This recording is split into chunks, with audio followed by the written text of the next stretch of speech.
Bike Safety Podcast with Vance and Bart. It's a trap, and there's no comfort fitting in a fake safety that no one believes in.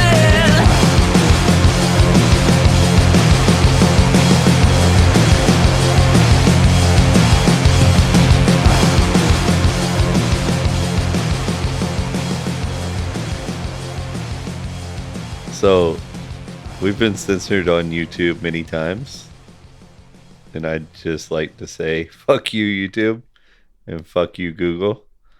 And I'm the guy with the censor sticker over my mouth every time I walk by your fucking building in Atlanta.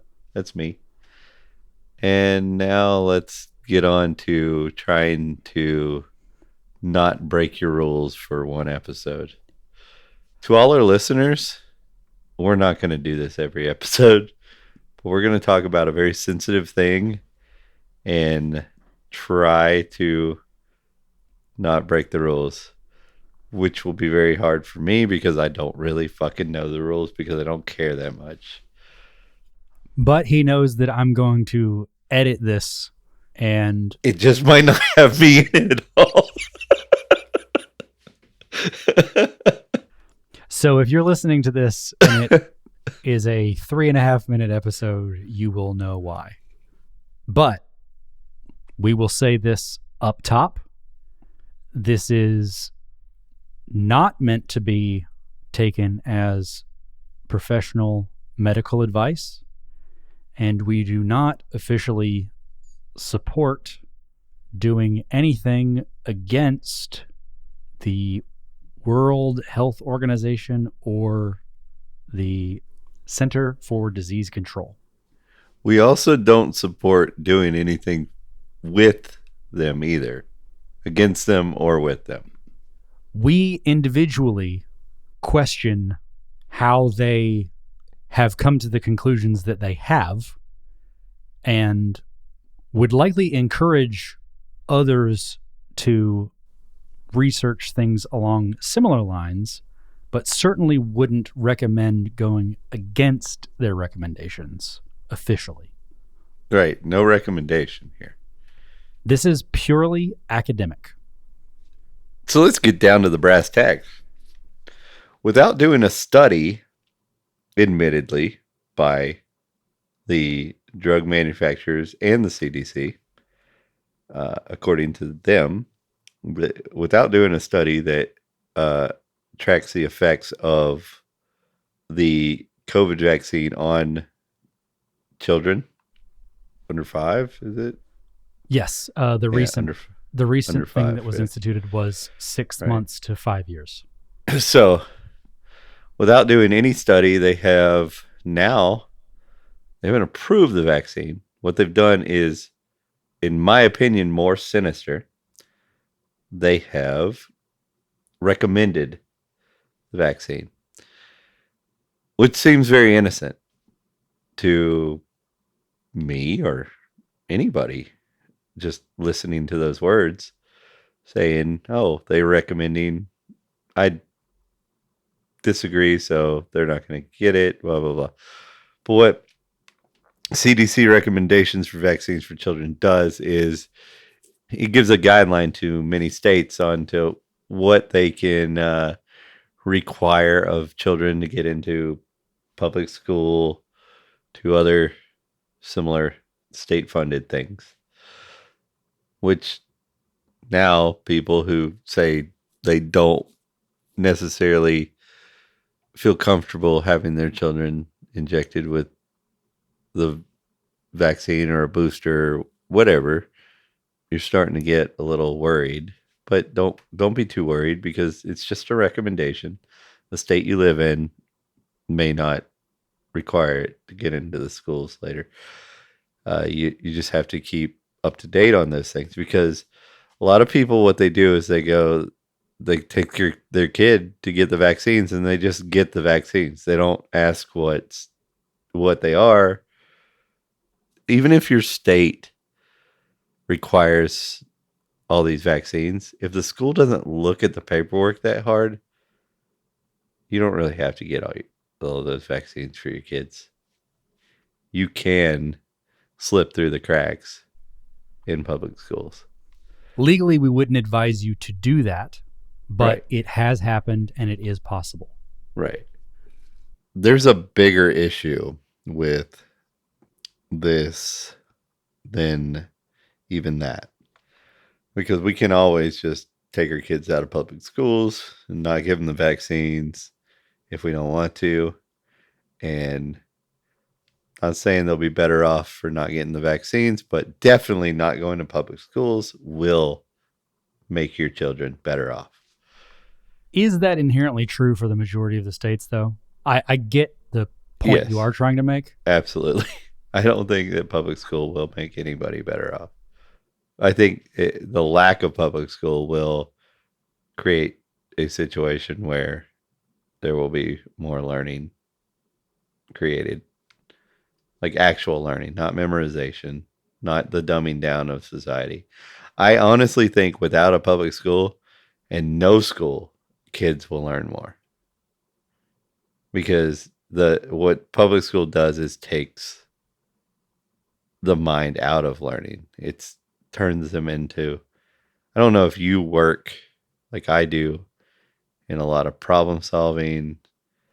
I don't know exactly what you do. I don't understand what you do, but like what I do requires a lot of problem solving, and the amount of people that it takes to problem solve some stupid things now, because it's not the procedure, is astronomically different than it used to be. And it's because the public school system has gotten better at dumbing down their people. Follow procedure. Don't ever learn to do anything on your own. You have to write down your work. In this way, I don't care if the answer's right. You have to write down your work in this way. Sit down, shut up. Follow procedure. They've gotten good at brainwashing our children into that. And it would be great if they didn't do that anymore. I'm with you on a lot of that, including not just the children and their education, but also we as a society and culture and how we've become accustomed to things that if you were to look at them objectively, like if you were to try to explain them to an alien, would sound pretty insane, but we've slowly but surely become accustomed to them and they don't actually seem all that outrageous. You know, we talk about this a lot though, like Pledge of Allegiance, et cetera, et cetera. So I'm with you on so much of that, but I do think that for better or worse, the education component is only one part of public school.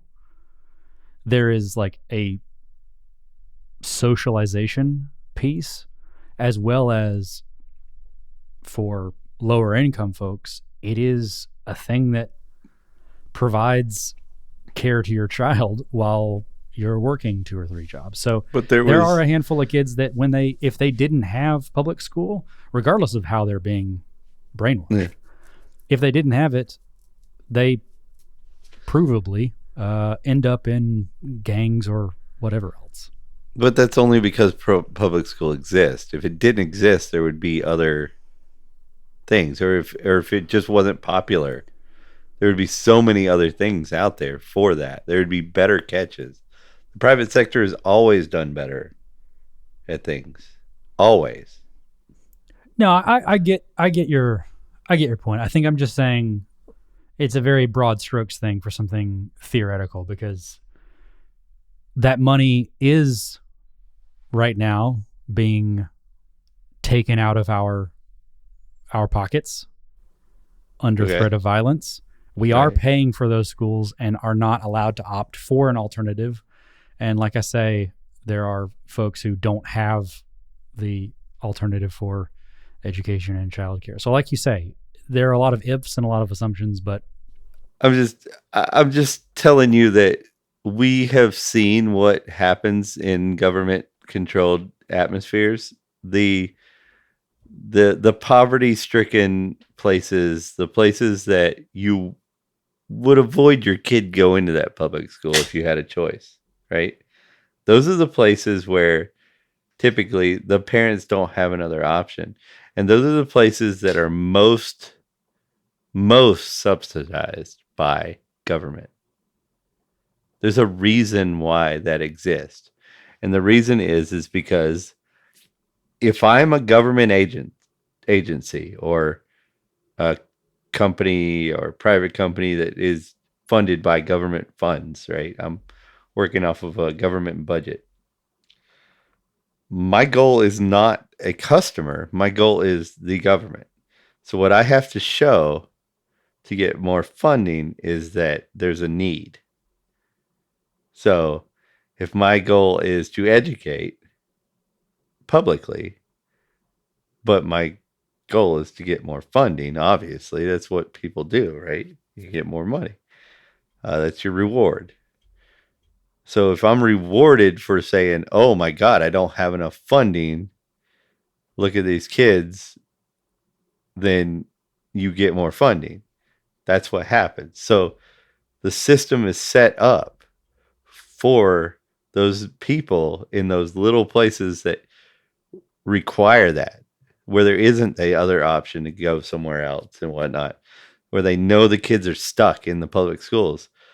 It's set up to make sure they don't learn, that they end up still in those poverty-stricken areas, that they end up gangbangers, that they end up in prison. Because if they end up in prison, if they end up gangbangers, the school system will make more money. Therefore, the person in charge has done their job. You do make a good point. In fact, there's a whole thread on this that we could go over around California's weird doublespeak over these last couple of years, where they've done horribly given their lockdown, but then they're also citing their level of improvement because, right, as they say, you can't fall out of a ditch. Yeah. Very interesting speak. So I agree with you in theory. I just want to make sure that we're calling a spade. And I'm not saying like a person who's relying on the public school system right now because they're working 2 jobs. If they've got 1 kid, they're just trying to do the best for their kid, and they're living in this poverty-stricken area, that they would be better off tomorrow if the kid didn't have a school to go to. If like it just got cut off tomorrow. I'm not saying that. What I am saying is if the school system didn't exist very shortly, very, very shortly, the market would open up. A market that created something that was better for your child. It would have to be better for your child because there'd be no reason for you to spend your hard-earned money on it if it wasn't. And this is different than what you're in right now, because what you're in right now is taking from you. You can't do anything about it. And it doesn't have to provide any service for your child that's worth a while. Agreed. And I apologize for spinning you up on one of your favorite things, because it did get us way off topic. So back to reality. Yup, there goes gravity. Yup, there goes the CDC. That's right. So have we gotten to the point where the CDC is protecting Pfizer yet? I don't think we've name dropped Pfizer yet. No, but we can use them as an example. Well, Johnson & Johnson, Pfizer. I don't like to say Johnson & Johnson just I do like the smell of their baby lotion. That's really it. So I hit on Pfizer a little harder than I do Johnson & Johnson. I think this is a PSA for all pharmaceutical companies. Make better lotion. Or just make your shit smell like Johnson & Johnson baby lotion. Like your medicine. Is that why Cialis is doing so well? Because it's basically Viagra, but it smells like baby lotion. Have you smelled either of those things? I haven't. But I'm sure I can go get a prescription for either of them without needing it, right? Got to make those sales, right? I don't think you even have to go to the doctor. Can't you like get a doctor to tell you, like write your prescription online for a dick pill? I was about to say, Aren't dick pills like the number one thing in spam emails? I don't know. Am I making that up? I don't read Either my way. email. I exclusively read my spam email. If I you don't guys read the important shit does not get read. people are like, "Hey, did you get my email?" I'm like, "Oh, sorry, you got caught in primary."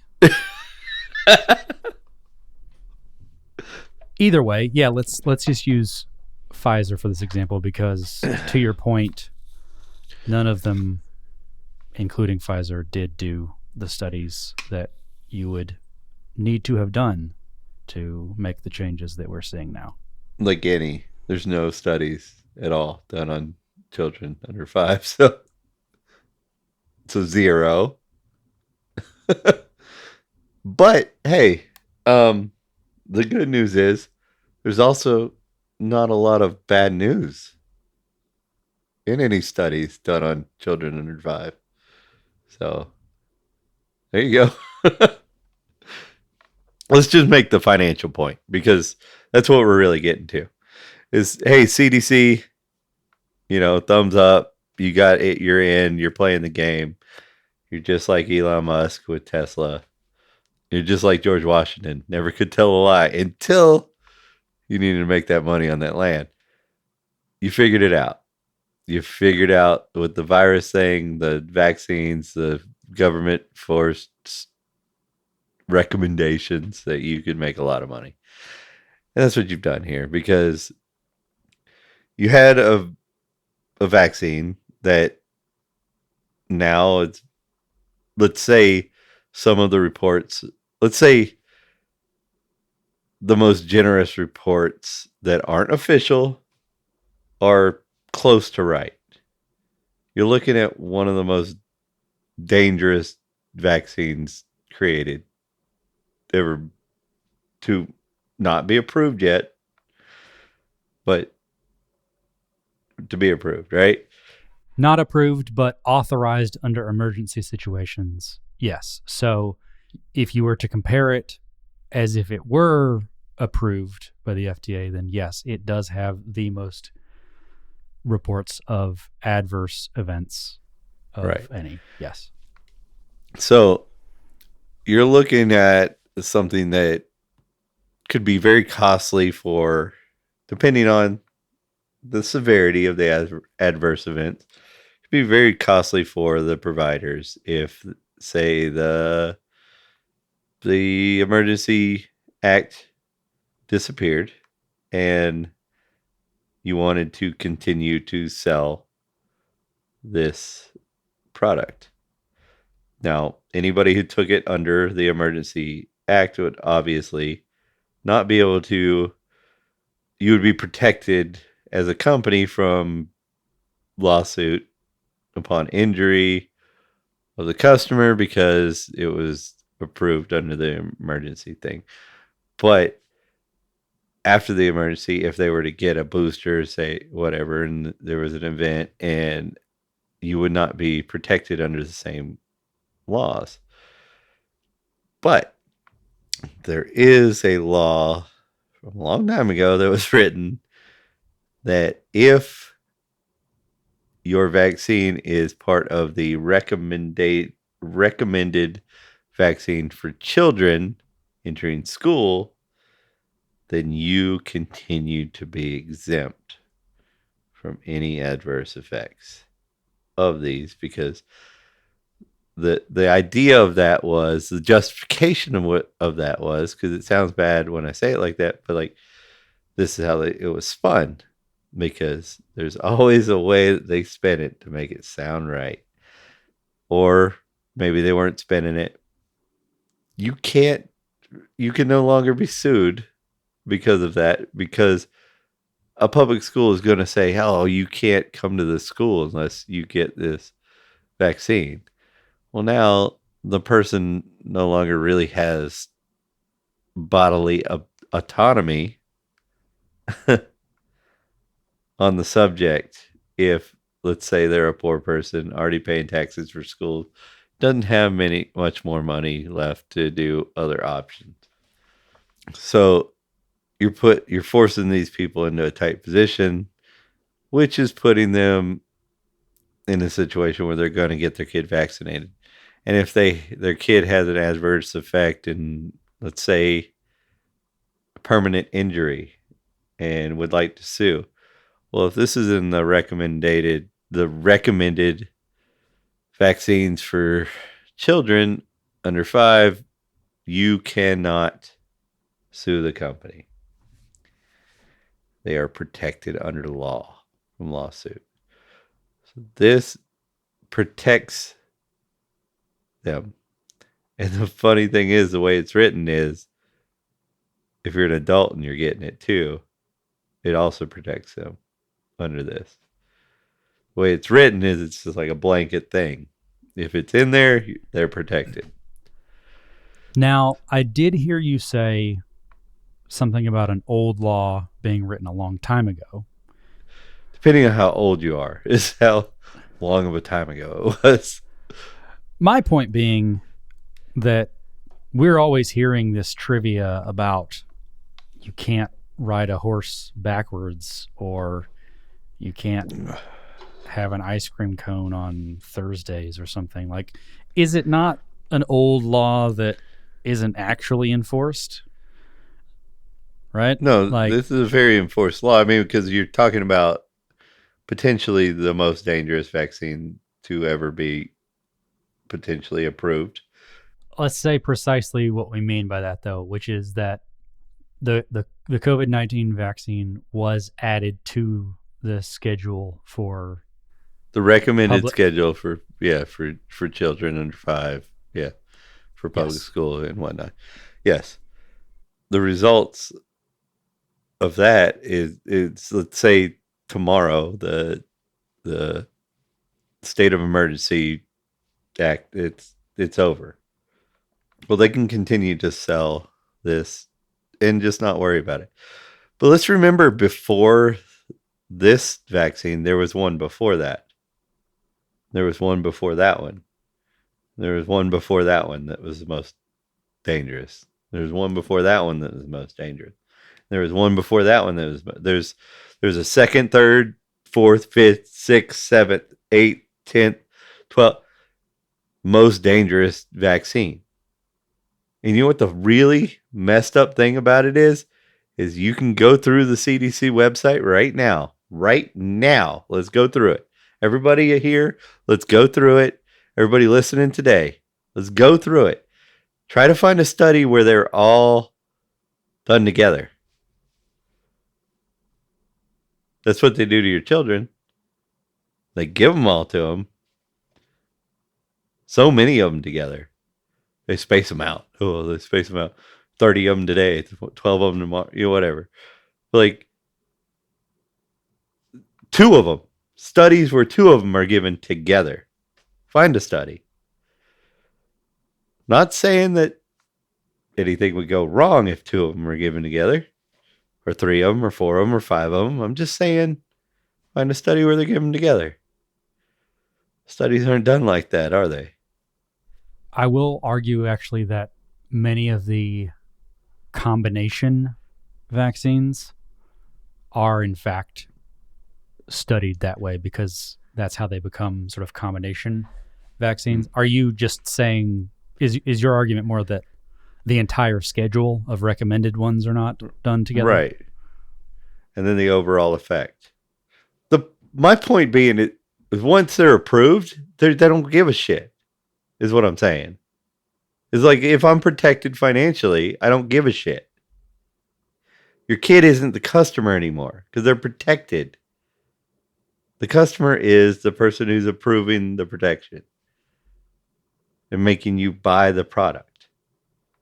I'm saying, if you're the customer, if their whole existence revolves around them giving you something that you want and you need and that is safe for you, then they don't act like this. People don't act like this when their incentives are right. That's what I'm saying. The CDC is just a victim of incentives. Now, we're not implying that there's any impropriety. No, you can go plenty of places and read all about that stuff. We don't even have to talk about it. And in all fairness, I think it is worth separating this from the more broad strokes, let's call it anti-vax movement. My kid got a tetanus shot and now he has autism.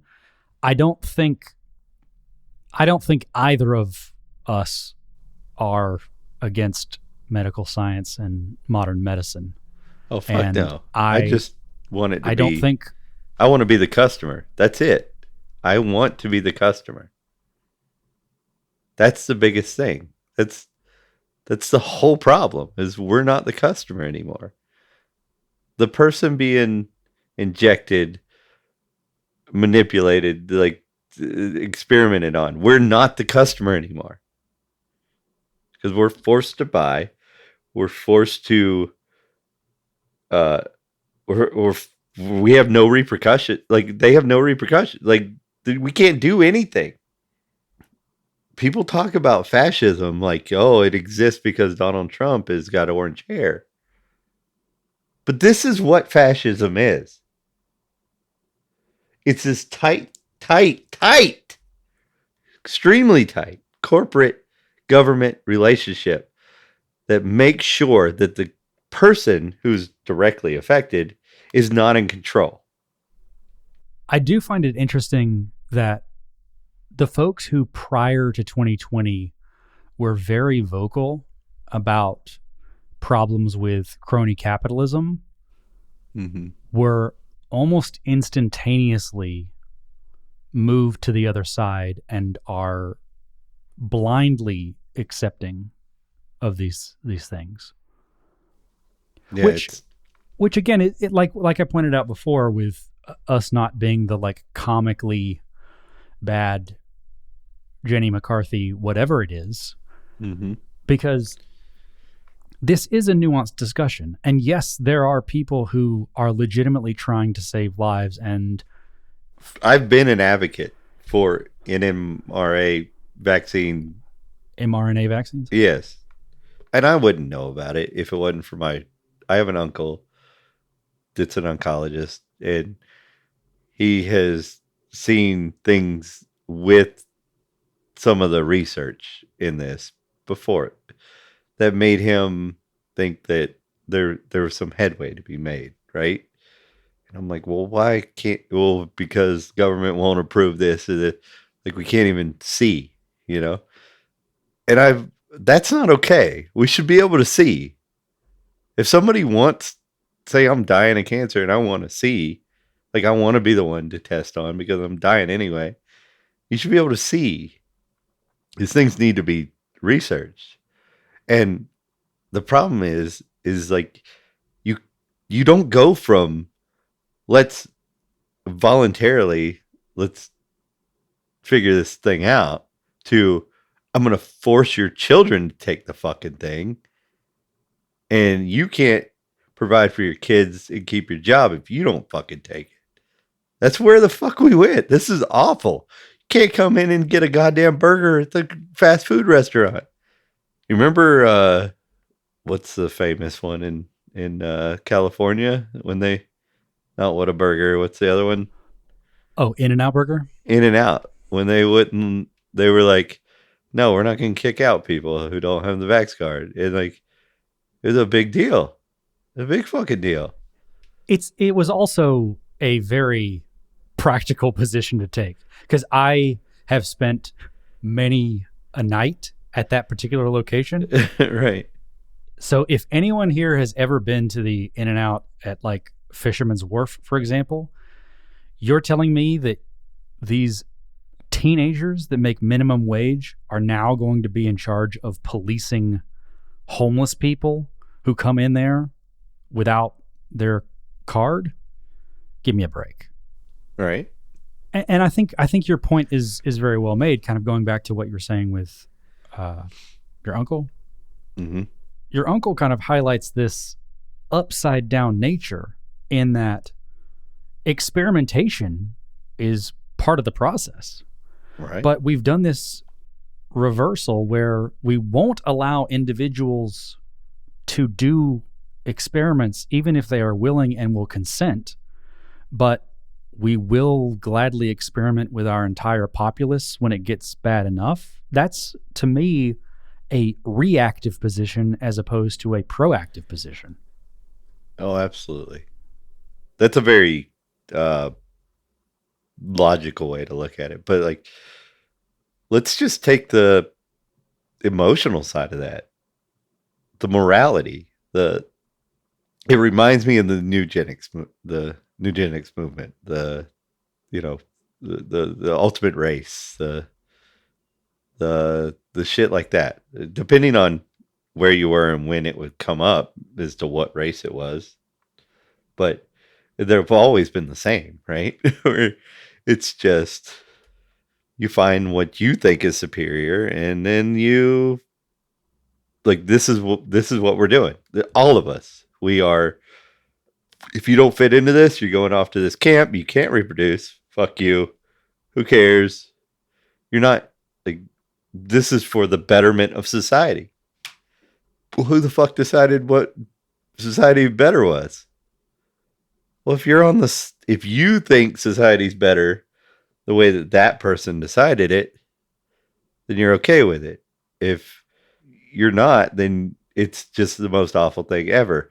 But you know what's different about the real libertarians, the real people who live by the non-aggression principle is it doesn't fucking matter whether they agree with it or not. It's always fucking wrong. And they're called the racist right now. They're being called racist. I'm being called a racist. But it's always wrong to me. It's always wrong. I take every life seriously. Down to the abortion thing. When I talk about abortion, where I think the baby's life matters more, it's not because the woman's life doesn't matter. It's a hard decision for me.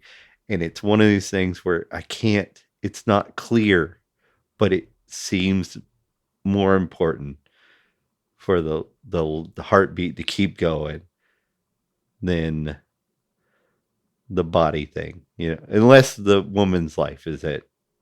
Like if it's a life for life, that's different, right? But when you're talking about potentially just healthy after you give birth to the baby dying, I believe that the baby's life weighs more in that circumstance. But I do understand there's another life involved. I'm taking this seriously. Real libertarians take these things seriously. Whereas somebody who doesn't live by any principles will flip-flop just because the person they want to vote for, their team, says something different. Like yesterday they were like, oh, I will shoot you up with this fucking vaccine. You can't get a job. I hope you fucking die, you piece of shit, to bodily autonomy. The next fucking day. You guys are a goddamn joke. You're a fucking... If you do this, if you believe this, if you listen to your fucking self, you are nobody. You're nothing but what people tell you to be. You're just a fucking robot. You can't think for yourself. You're doing exactly what they want you to do. You're a fucking shell of a person. You're exactly what they want you to be. You actually raise a really good point with the abortion piece. Not just the obvious bodily autonomy conversation. Right. There's obviously a huge parallel there.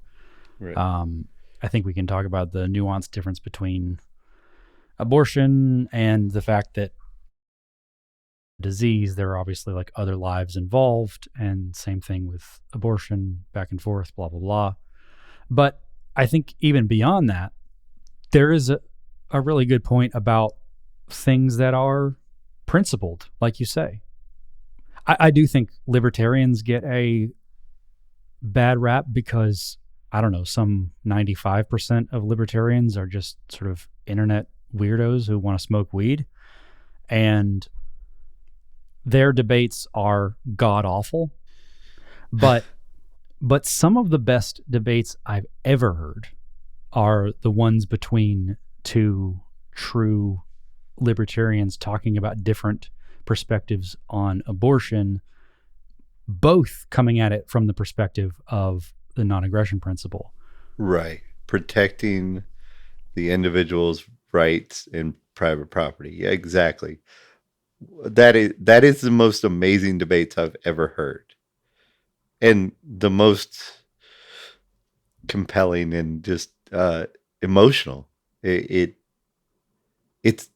what a debate should be. It's fascinating. From whichever side you fall on that. When two people are coming at it from a very principled, protect freedom, and this is why I think this protects it better. Is why, and they're being honest.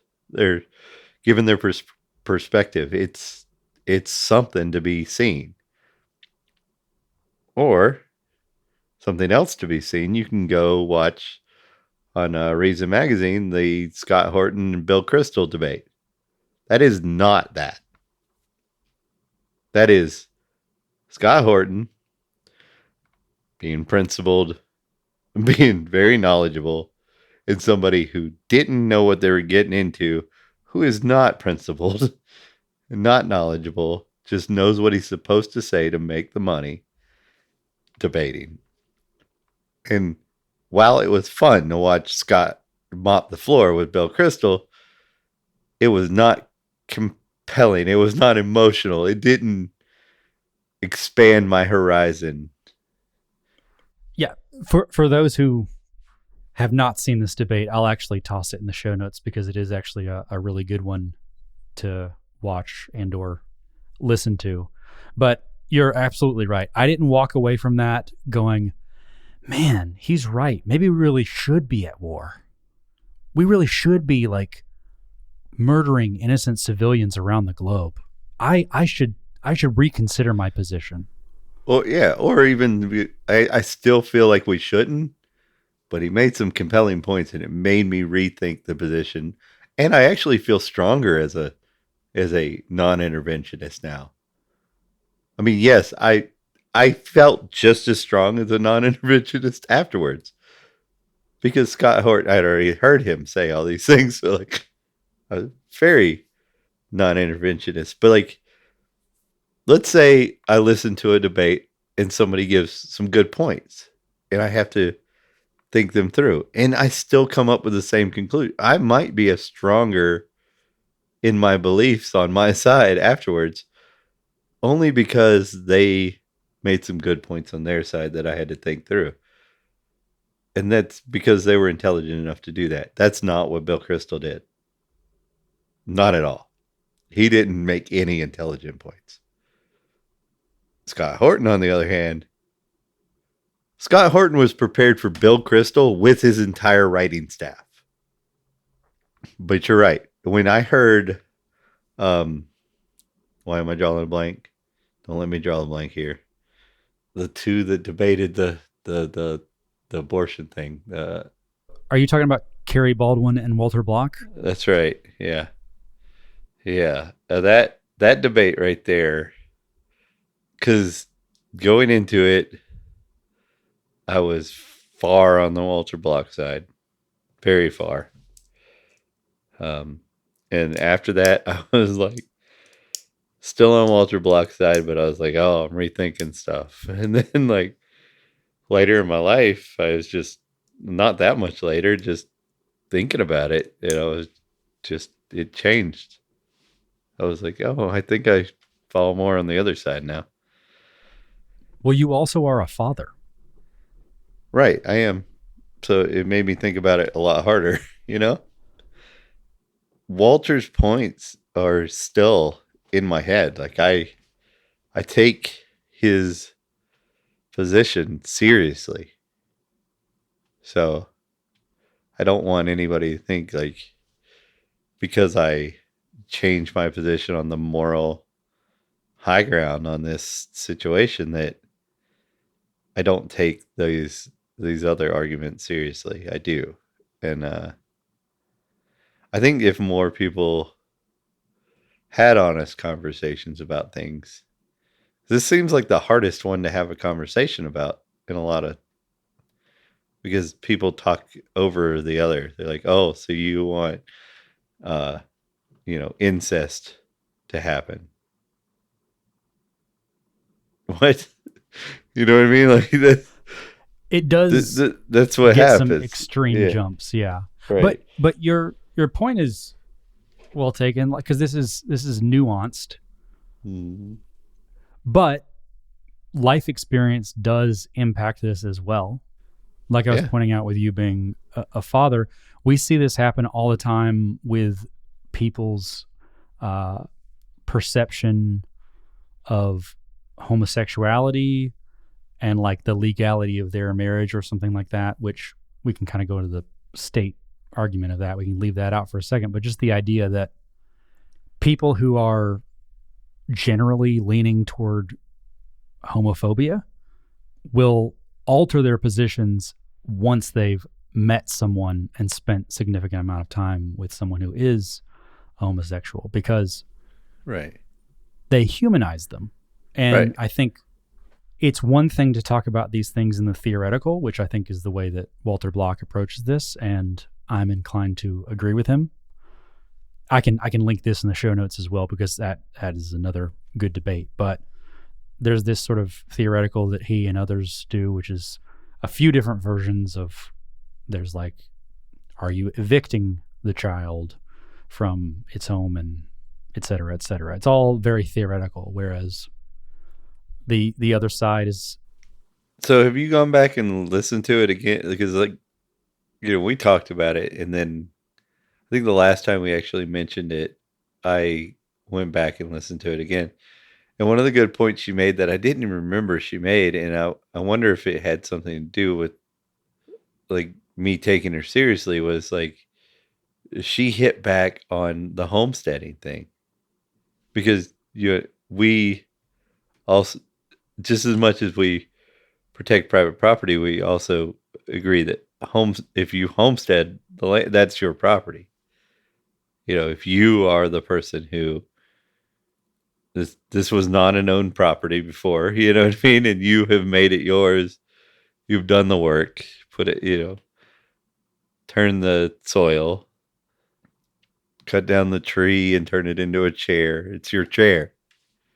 So, she threw that in, and it was just a little like, I'll throw it in as a side note to another point that she was making. And I was like, I don't know if it got me the first time, but it definitely got me the second time. I was like, oh, that was clever, because that's right in line with his point, and you hit it right there.